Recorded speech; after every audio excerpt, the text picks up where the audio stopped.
You've downloaded Ignition. You've opened up the browser on port 8088. Then you download a designer and you open that up. You should be looking at something like this. And I've got the two windows open, one for the Ignition Gateway and the other for the designer. And you can see that I already have a designer that says Development Station. I'm not going to delete that one, but notice it says local host 8088. If I had a designer that was on another computer someplace, it would show the IP address 8088 instead of local host. What you're going to do is you're going to add a designer. I've got another one here. It's also local host Ignition with my initials on it. The other thing you're going to do is, if you haven't signed in or if you've let your 2-hour trial limit expire, you're going to sign in to reset. And it's going to ask you for your username and password, and then it's going to take you back to here. You click on reset trial, and there you go. Okay, so you've got your Ignition Gateway is green. Just a quick reminder that you would have to have added your drivers or configured your connections. If you go to config, again, I'm going to have to log in, go down to create a new device connection, and you can see I have three connections, three devices connected. I've got a CompactLogix, a Micro 850, and a Micrologix 1400. And these are easy to configure. You create new device, pick your driver, and there's quite a few of them in here. And then once you pick one, you're going to have to give it a name and give it an IP address. Make sure you do that before you open up Designer, because when you get to Designer, you're going to want to add tags. And you can't add tags unless you got the device connections. And you've got a designer that you added. I have two, but you would only have one, and it would probably be Ignition Dash in your name or something.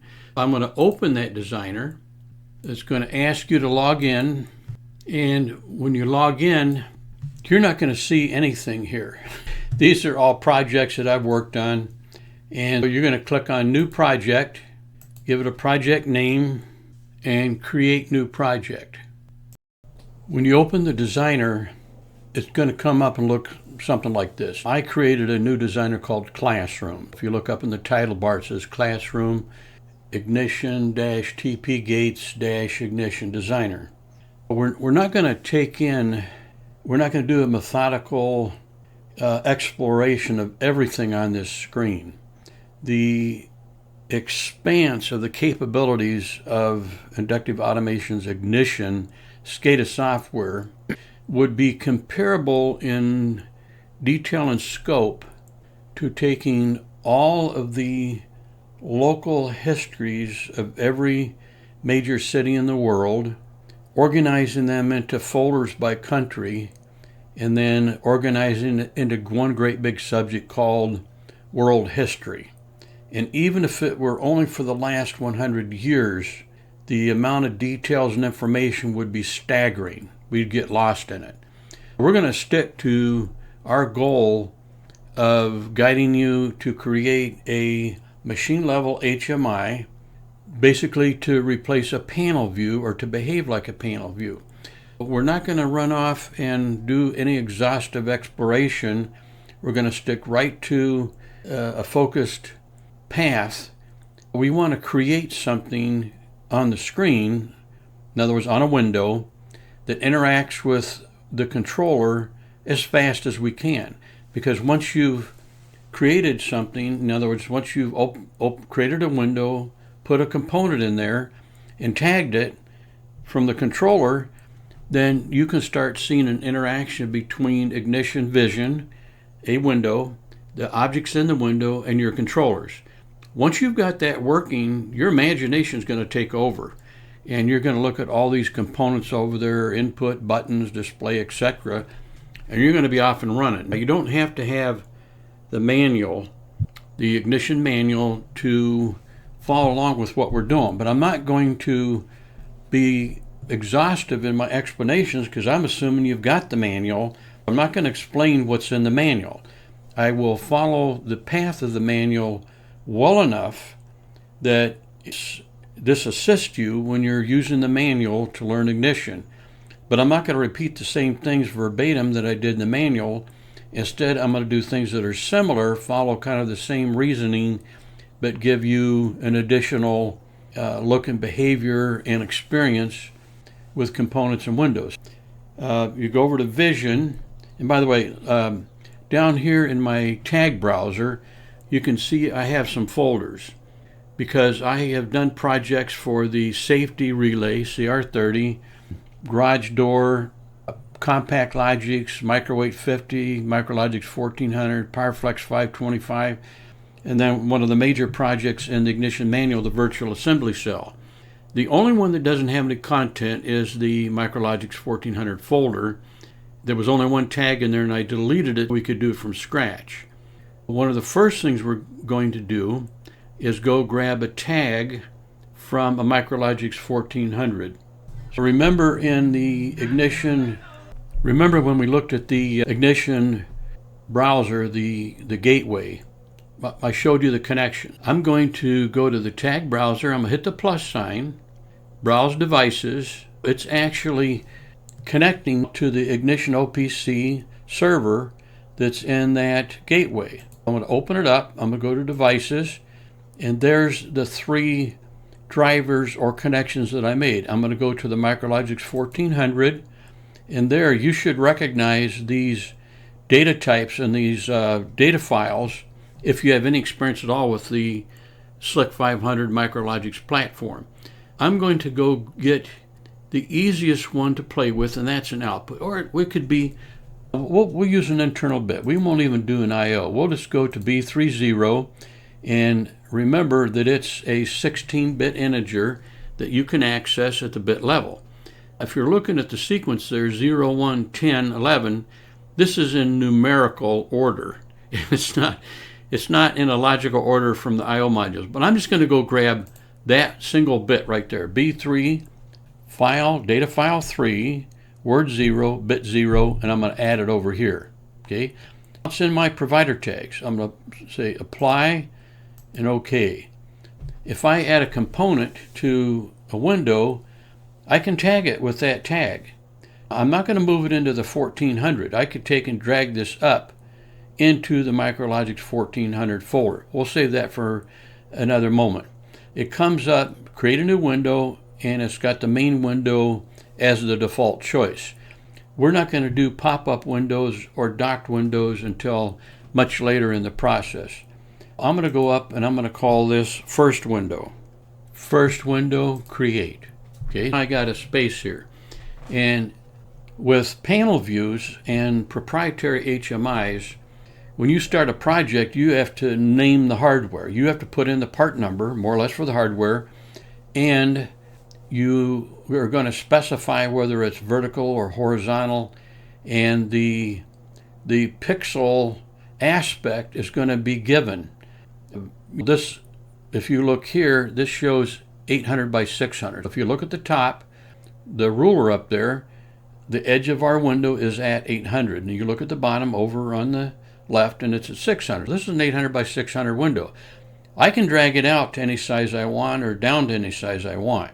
But remember, we're trying to keep this as simple as possible. Don't change this, okay? There's a window and nothing in it. We want something that we can easily work with right away. I'm going to go grab a momentary button. That's probably one of the simplest. Drag it and drop it. I think I'll make it a little bit larger. I right click on it, the object, the component, size and position. I want it to be a little taller and a little wider. I like nice even numbers. Okay, momentary button, we can leave the text there, or we can go down here to the text, right here, see text. And when I selected it, you can see that it's all highlighted. I can type in touch me. Okay. Change the text. I'm going to increase the font. See, under appearance, the appearance is everything under appearance here.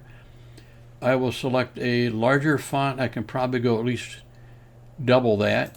I'll go up to 24. and the foreground color, we'll just leave it the way it is, but there's an on and an off color, and there's an indicator width.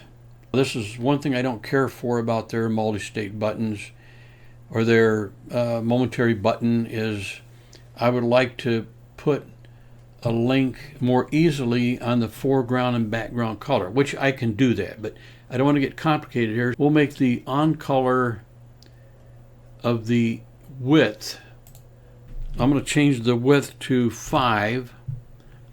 Then I'm going to make the on color a bright green. I'm going to make the off color kind of a dark blue. Okay. What we don't have is a tag. I'm going to pull this down. I'm going to grab this tag. I'm going to drop it here.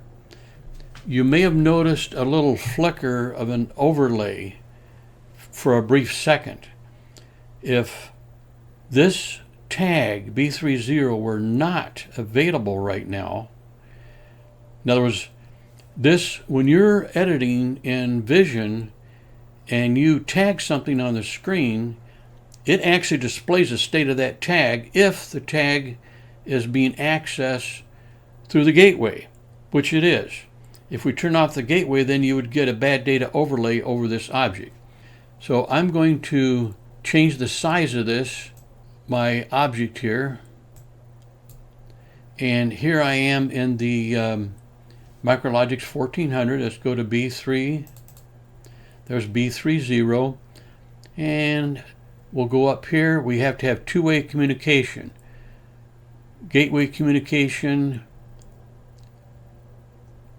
no communication. One way, meaning read only. So read the little pop-up there. And full read-write, we want full read-write. Okay? We want to put it in the review mode. When you see that little play button, if I click on that, it goes to a stop button. Okay? We go to the review mode, and when I did that, notice I can no longer edit that object. So when I play it, I can't edit it. If you watch over here, watch that bit right there. I'm going to touch that button. You see it turns to 1, and it's reading that it's on. It's turning on the border is green. It's off, the border is blue. And that's as simple as it is right there to jump right in and go create something.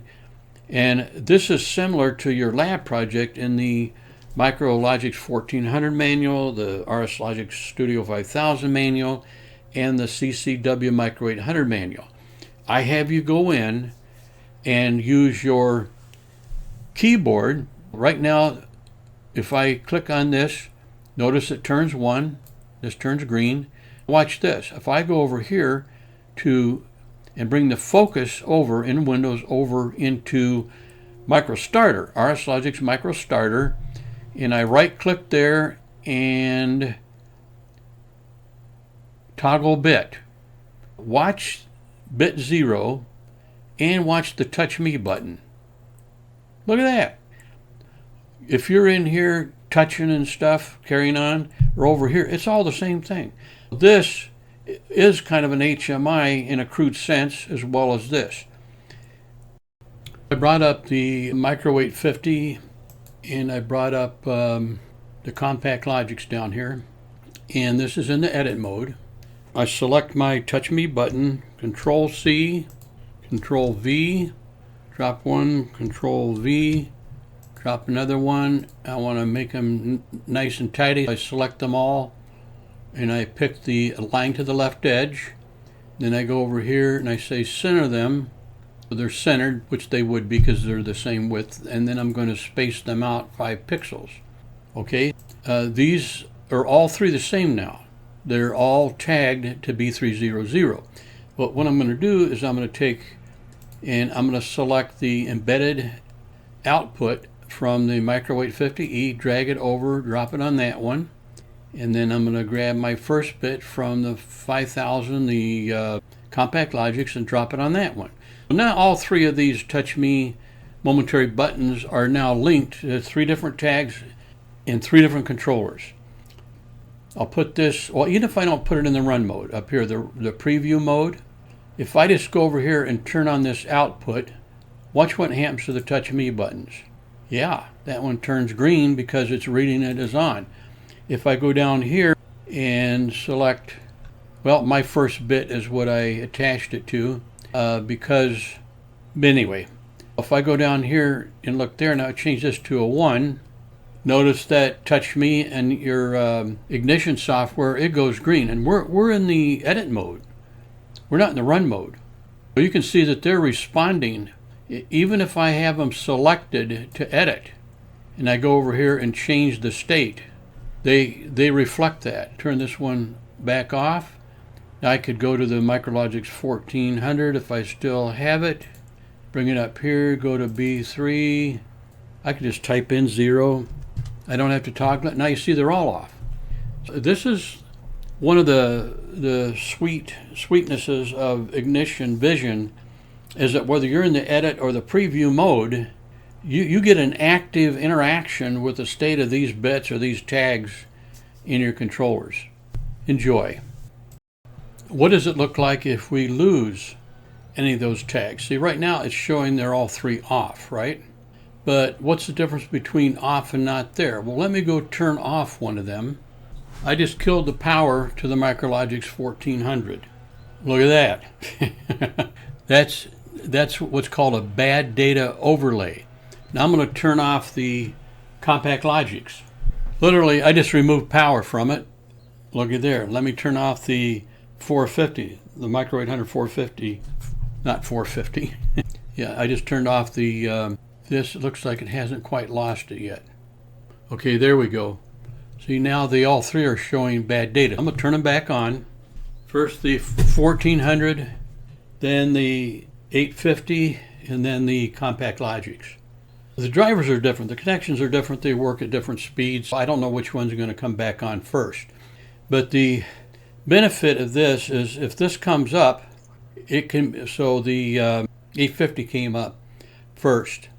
The benefit is that when you're editing, if you see these bad data overlays, it can be one of 2 things. Either you lost the actual Ethernet connection, or your gateway has timed out, in which case you'll see the same thing.